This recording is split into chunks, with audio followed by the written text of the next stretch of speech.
Благодаря. Господин Бинев има дума. Благодаря ви, госпожо председател. Желая да апелирам за нови и по-строги правила относно пенсионните права на граждани, работили в страна членка, различна от страната, в която живеят по време на пенсионирането си.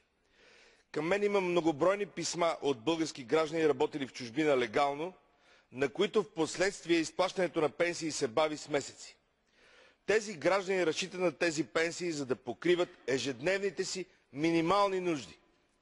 Те са жизнено важни за пенсионерите, които така или иначе нямат други доходи. Става въпрос най-вече за нарушения от страна на Република Гърция и Кипър.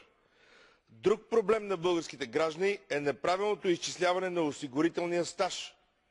Те се оплакват, че чуждите институции не правят коректни изчисления на размера на техните пенсии, с което сериозно ощетяват българските граждани. От тази трибуна призовавам за промяна на сегашната неправилна ситуация. Благодаря ви.